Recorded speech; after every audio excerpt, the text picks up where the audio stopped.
Assalamualaikum warahmatullahi wabarakatuh. Perkenalkan, nama saya Novianti Ramadhani, perwakilan dari kelompok 3.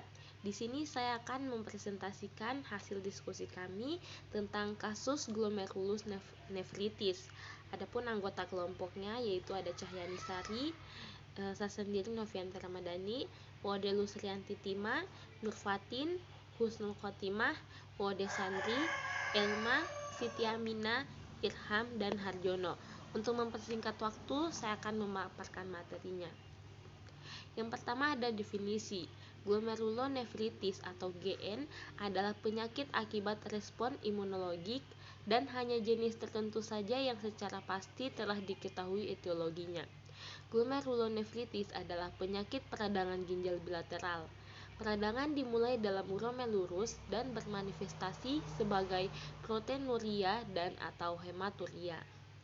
Glomerulonefritis merupakan suatu istilah yang dipakai untuk menjelaskan berbagai ragam penyakit ginjal yang mengalami proliferasi dan inflamasi glomerulus yang disebabkan oleh suatu mekanisme imunologis. Kemudian ada etiologi. Sebagian besar 75% glomerulonefritis akut pasca streptococcus timbul setelah infeksi saluran pernapasan bagian atas yang disebabkan oleh kuman streptococcus, menyebabkan infeksi kulit 8-14 hari setelah infeksi streptococcus. Timbul gejala-gejala klinis. Penyebab terjadinya glomerulonefritis adalah virus Streptococcus ini yang dikemukakan pertama kali oleh Loughlin pada tahun 1907 dengan alasan bahwa yang pertama, timbulnya GNA setelah infeksi skarlatina. Yang kedua, diisolasinya kuman Streptococcus beta hemolyticus golongan A.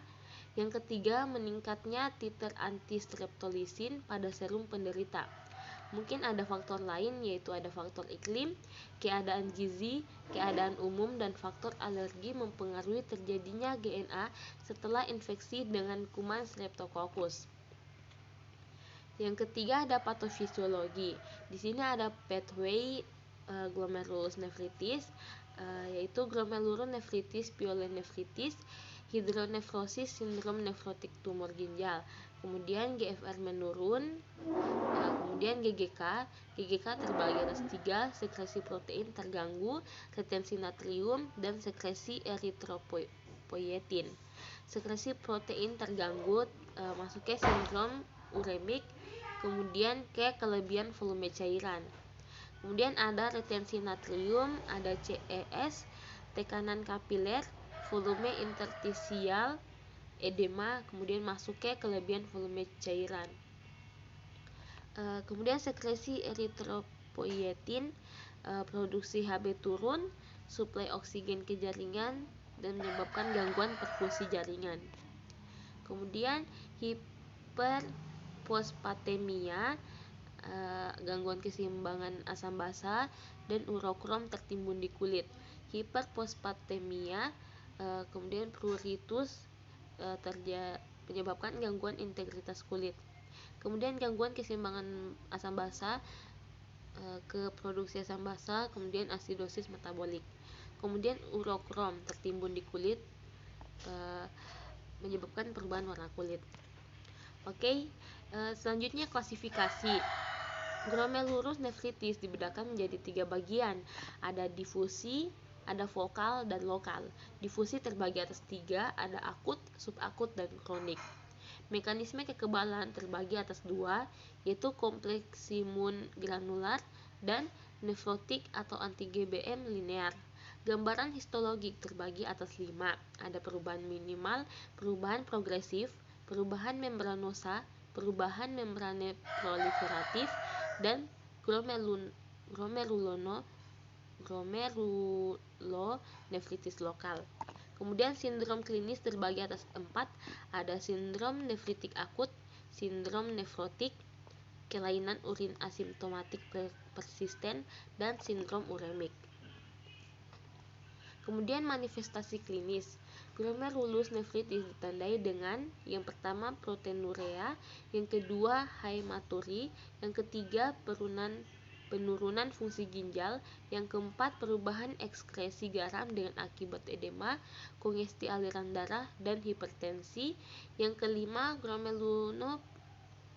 glomerulonefritis akut mungkin ringan sehingga dapat diketahui secara insidental melalui urinalisis rutin yang menunjukkan episode faringitis atau tonsilitis sebelumnya disertai demam.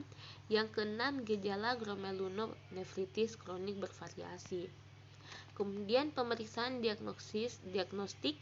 Yang pertama, urinalitis menunjukkan gravitasi mendekati 1010, proteinuria dan endapan urinarius atau butir-butir yang disekresi oleh tubulus ginjal dan rusak. Kriteria pemeriksaan urin ada warna, volume urin, berat jenis, osmolalitas, protein, clearance kreatinin, dan natrium. Yang kedua, ketika gagal ginjal terjadi dan filtrasi glomerulus menurun di bawah 50 ml menit, maka terjadi perubahan hiperkalemia, asidosis, anemia, hipoalbuminemi, serum, hipermagnesemia, dan kerusakan hantaman saraf. Kemudian yang ketiga ada pemeriksaan sinar X pada dada, yang keempat ada EKG, yang kelima ada ultrasonografi ginjal, yang keenam ada endoskopi ginjal, yang ketujuh ada anteriogram ginjal, yang kedelapan ada pemeriksaan laboratorium. Pemeriksaan laboratorium terdiri ada yang pertama LED atau laju endapan darah meningkat, yang kedua kadar Hb menurun sebagai akibat hipervolemia, HT menurun karena adanya anemia, Hb biasanya kurang dari 7 sampai 8 gram atau dl per dl. Pemeriksaan urin, hematuri makroskopis, albumin serum, ureum dan kreatinin, titer antistreptolisin, BUN atau kreatinin, uji fungsi ginjal, dan terakhir GDA atau asidosis metabolik. Selanjutnya penata laksanaan. Tujuan penata laksanaan adalah untuk melindungi fungsi ginjal dan menangani komplikasi dengan tepat. Yang pertama terbagi atas dua, yang pertama ada medis, yang kedua ada keperawatan. Yang pertama medis terbagi atas 4, yaitu yang pertama pemberian penisilin pada fase akut, pengobatan terhadap hipertensi, pemberian furosemid atau lasik secara intravena. Bila timbul gagal jantung maka diberikan digitalis, sedativa, dan oksigen. Yang kedua keperawatan terbagi atas 3. Yang pertama istirahat mutlak selama 3-4 minggu. Pada fase akut diberikan makanan rendah protein, dan yang terakhir bila ada anuria atau muntah maka diberikan IVFD. Yang terakhir ada komplikasi terbagi atas 7. Yang pertama hipertensi, congestive heart failure atau CHF, endokarditis, ketidakseimbangan cairan dan elektrolit pada fase akut. Yang ketiga malnutrisi, yang keempat oliguria sampai anuria yang dapat berlangsung 2-3 hari. Yang kelima esafolapati, hipertensi yang merupakan gejala cerebrum karena hipertensi. Yang keenam gangguan sirkulasi berupa dispni, ortopni, terdapat rongki basah, pembesaran jantung dan meningkatnya tekanan darah. Dan yang terakhir anemia karena adanya hipervolemia di samping adanya sintesis eritropoetik yang menurun. Oke, terima kasih. Maaf jika ada kekurangan. Sekian dari saya, wabillahi taufiq wal hidayah. Wassalamualaikum warahmatullahi wabarakatuh.